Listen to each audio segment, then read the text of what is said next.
For more than 40 years, Iran built its entire sense of regional power around a single narrow strip of water, the Strait of Hormuz, a passage so strategically vital that roughly a fifth of the world's oil moves through it every single day. Tankers from Saudi Arabia, Qatar, the UAE, and Iran itself all squeeze through the same channel on their way to markets across the globe.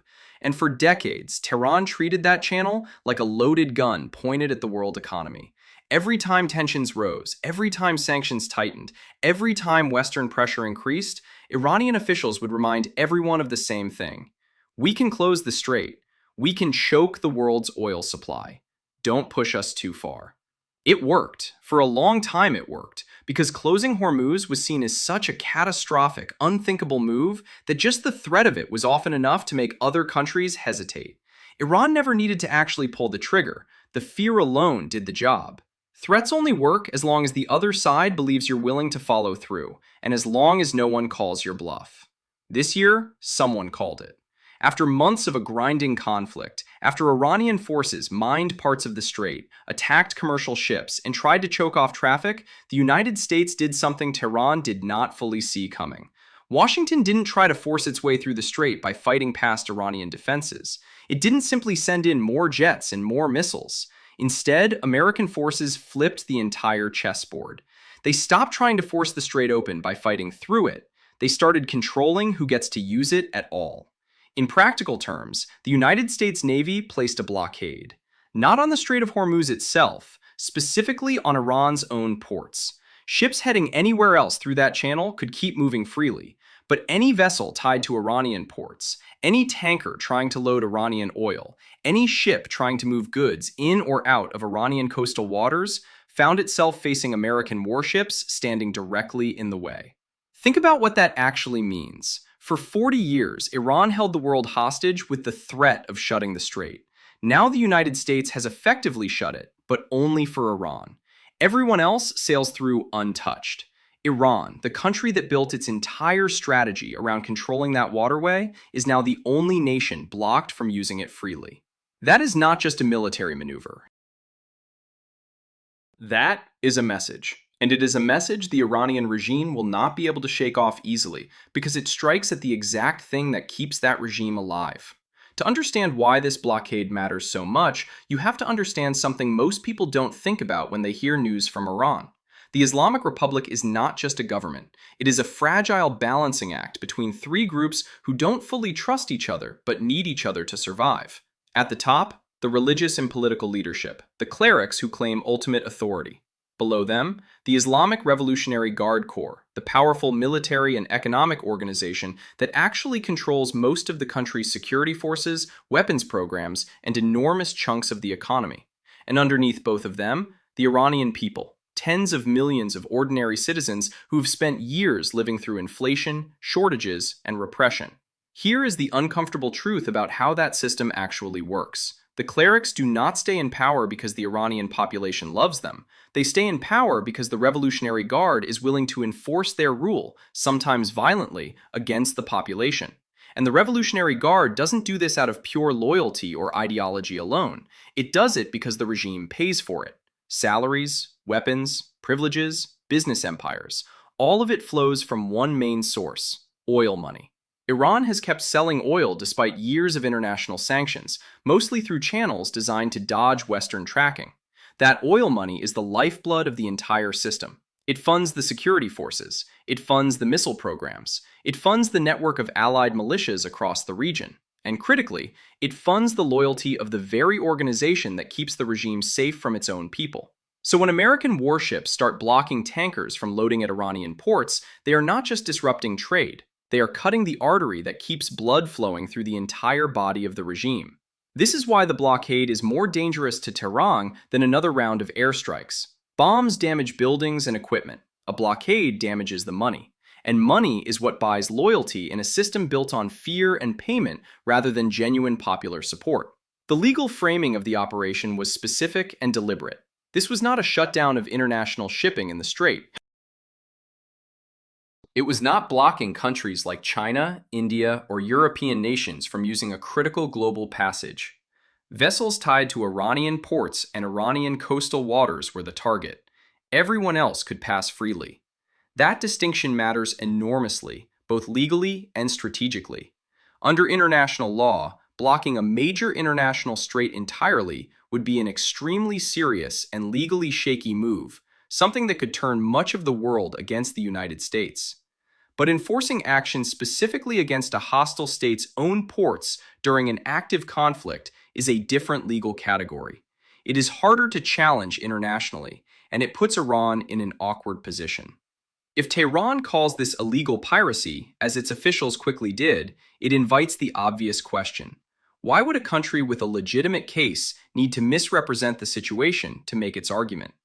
Now, here is where the story gets more interesting, because the way this blockade is being enforced reveals how much the balance of power in that region has already shifted. Remember the sea mines that Iranian forces planted in the northern parts of the strait earlier in the conflict? Those mines were meant to make life difficult for American and Allied ships, forcing them into more dangerous and unpredictable waters. But those same mines ended up backfiring in a way Iranian military planners likely didn't fully anticipate. Because commercial shipping had to avoid the mined northern routes, most traffic shifted toward the southern side of the strait, closer to Oman and farther from the Iranian coastline. And that southern route happens to be exactly where American naval forces can operate with the least interference from Iranian coastal weapons and patrol boats. In trying to make the strait more dangerous for their enemies, Iranian forces accidentally pushed commercial traffic straight into the safest possible zone for American enforcement. Every attempt Iran makes to assert control seems to end up strengthening the very forces trying to contain it. There is another location worth understanding.